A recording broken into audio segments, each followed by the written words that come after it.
Hello everyone, कैसे हैं आप सब। उम्मीद करता हूं आप सब खुश होंगे और अपनी एग्ज़ाम की तैयारी में लगे हुए होंगे। हमारा जो अगला क्वेश्चन है वह है, नारीवादी आंदोलन से आप क्या समझते हैं।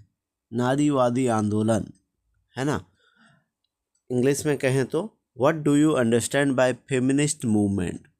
तो नारीवादी आंदोलन या फेमिनिस्ट मूवमेंट क्या है, तो नाम से ही क्लियर हो रहा है, जो जहाँ पर नारी के सम्मान की बात हो, नारी के अधिकारों की बात हो, उन तरह के जो आंदोलन होंगे उसे ही नारीवादी आंदोलन कहेंगे। ये जो क्वेश्चन है ये लिया गया है जाति धर्म और लैंगिक मसले, जो चैप्टर 4 है क्लास 10th का, उससे लिया गया है। तो इसमें जो आंसर दिया गया है वो पूरा एक पैराग्राफ में है, लंबा सा पैराग्राफ में, इसलिए यहाँ से छांट करके मैंने लिखा है। तो इसमें देखिए, इसमें जो दिया हुआ आंसर 2 मार्क्स के लिए लिखना है, इसलिए 2 मार्क्स के अकॉर्डिंग लिखा हुआ है मैंने। यहाँ पर देख लीजिए क्या होगा। नारीवादी आंदोलन को महिला आंदोलन के रूप में भी जाना जाता है। नारीवादी आंदोलन यानी महिला आंदोलन, यह महिलाओं के अधिकारों की वकालत करने वाला एक सामाजिक और राजनीतिक आंदोलन है। ये कौन सा आंदोलन है?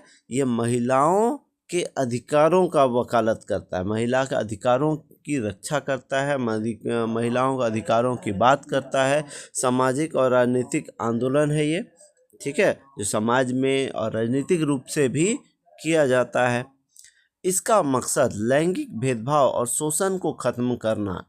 क्या मकसद है? लैंगिक भेदभाव, जो लड़का लड़की में भेदभाव होता है, स्त्री पुरुष में भेदभाव होता है, उसके लिए ये चर्चा करता है। शोषण को ख़त्म करने के लिए चर्चा करता है। शोषण, जो महिलाओं का शोषण होता है उसके विरुद्ध ये आवाज़ उठाता है।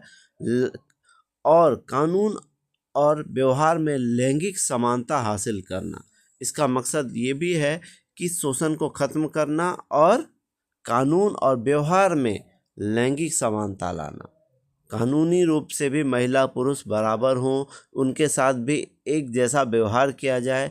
इन सभी के लिए जो आंदोलन हुआ है या होते आ रहा है, जिसे हम कहेंगे नारीवादी आंदोलन। इसी के तहत तो महिलाओं को वोट देने का अधिकार मिला। वो लोग अब पुरुषों के साथ मिलजुल कर हर जगह काम कर रही है। उनके लिए आरक्षित पद भी आने लगे, ताकि उन लोगों का भी योगदान हर जगह हो। तो ये सारा जो हम देखते हैं, ये सारा है नारीवादी आंदोलन। इंग्लिश में अगर कहा जाए तो the feminist movement is a series of social and political campaign that aim to achieve gender equality and end sexism and operation.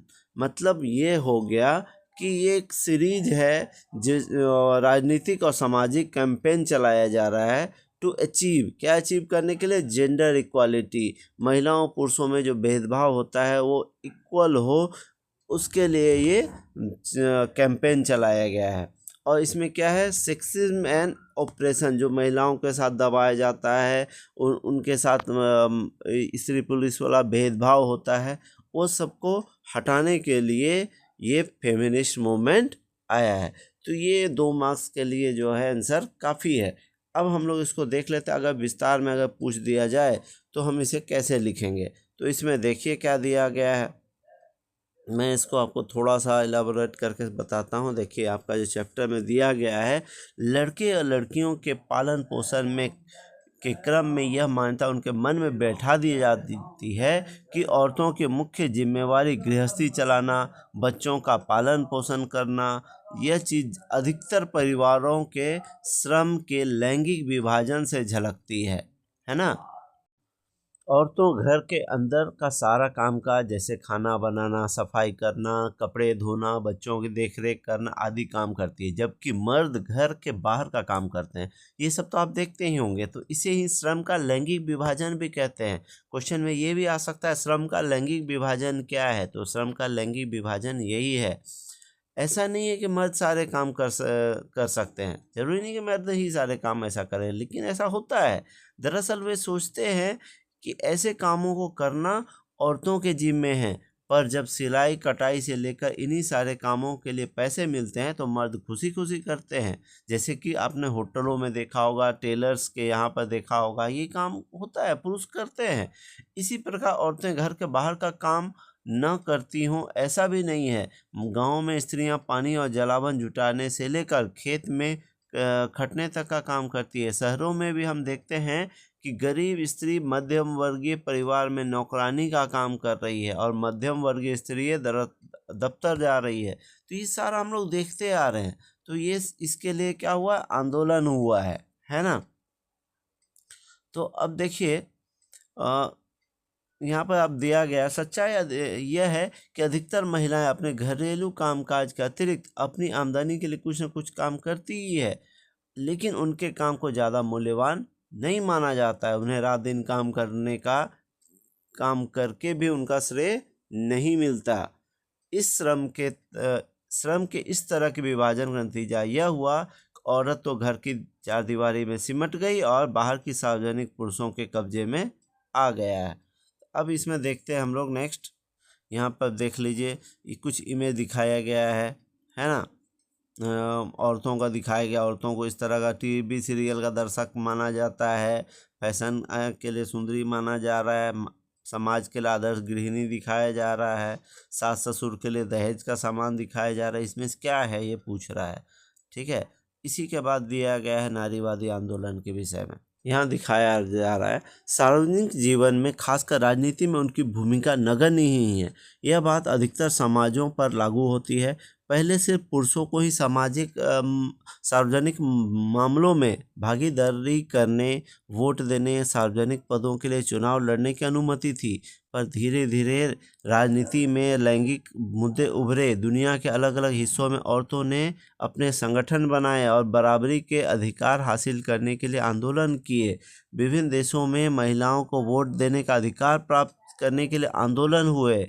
इन्हीं आंदोलनों में महिलाओं के राजनीतिक और वैधानिक दर्जे को ऊंचा उठाने और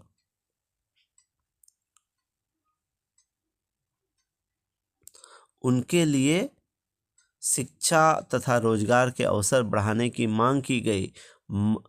मूलगामी बदलाव की मांग करने वाले महिला आंदोलनों ने औरतों के व्यक्तिगत और पारिवारिक जीवन में बराबरी की मांग उठाई। इन्हीं आंदोलनों को नारीवादी आंदोलन कहा जाता है। तो देखा इसमें किस प्रकार उनके आंदोलनों, उनके लैंगिक समानता की बात की गई है। तो इसी प्रकार यहाँ से आंसर शॉर्ट करके लिखा गया है। उम्मीद करता हूँ आपको ये समझ में आया हुआ होगा। अगर ये वीडियो आपको यूज़फुल लगता है तो इसे आप ज़रूर सब्सक्राइब करें और दोस्तों के साथ शेयर करें ताकि वो भी इसे देख पाएँ। धन्यवाद।